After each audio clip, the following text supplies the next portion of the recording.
Kemacetan jadi salah satu masalah yang tidak kunjung terselesaikan. Pasca pandemi, kemacetan justru semakin menjadi-jadi.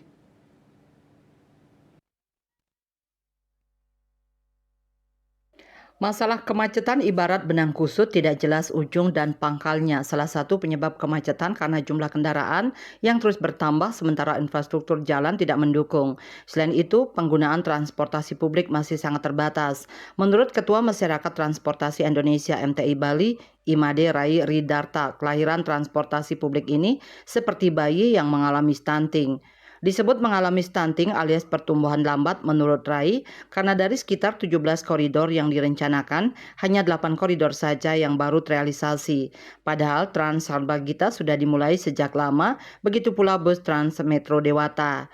Penambahan koridor berjalan sangat lambat, sehingga penyediaan transportasi publik yang menjangkau lebih banyak trayek tidak kunjung terwujud. Dampak transportasi publik yang mengalami stunting ini, lanjut Rai, adalah warga lebih memilih menggunakan angkutan pribadi, terutama sepeda motor. Angkutan umum harus memenuhi sejumlah aspek meliputi kecepatan, pembiayaan, kenyamanan, dan keselamatan serta konektivitas yang lebih baik dengan mempersiapkan first mile dan last mile. Koridor utama dan feeder harus disiapkan lebih awal untuk menggait minat masyarakat untuk menggunakan angkutan umum. Transportasi publik yang ada di Bali belum dimanfaatkan secara maksimal oleh masyarakat Bali. Padahal penyediaan transportasi publik oleh pemerintah salah satu tujuannya untuk mengurai kemacetan di Bali, terutama di daerah tujuan pariwisata. Kemacetan yang terjadi di Bali, terutama di Bali bagian selatan, sudah tak terhindarkan. Kepala Dinas Perhubungan Provinsi Bali, IGW Samsi Gunarte, tak menampik terjadinya kemacetan di beberapa titik di Bali, terutama di daerah tujuan wisata. Namun di sisi lain, kemacetan yang terjadi menandakan bahwa ekonomi di wilayah tersebut tumbuh karena ada peningkatan kedatangan wisatawan ke Bali. Ini patut disyukuri. Kendati demikian, pemerintah Provinsi Bali terus berupaya mencarikan solusi untuk mengurai kemacetan yang terjadi.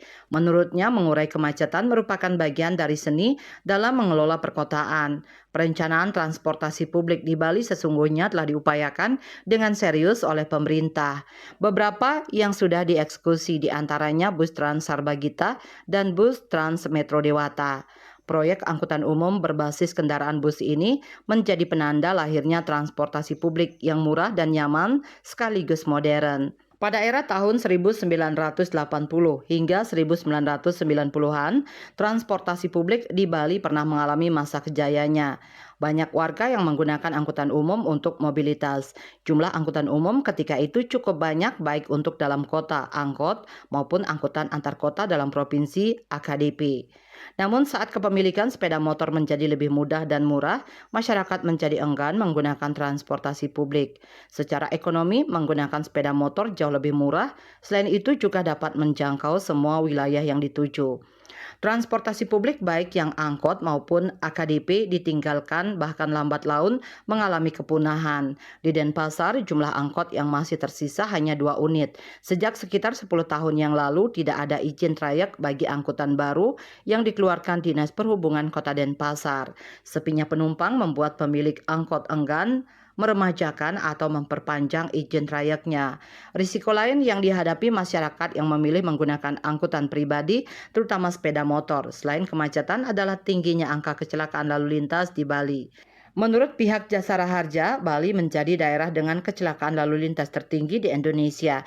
Berdasarkan data di tahun 2022, jumlah kecelakaan lalu lintas 3.620 kejadian dengan 502 orang meninggal, 59 orang luka berat, dan 5.083 orang luka ringan. Bali Post melaporkan.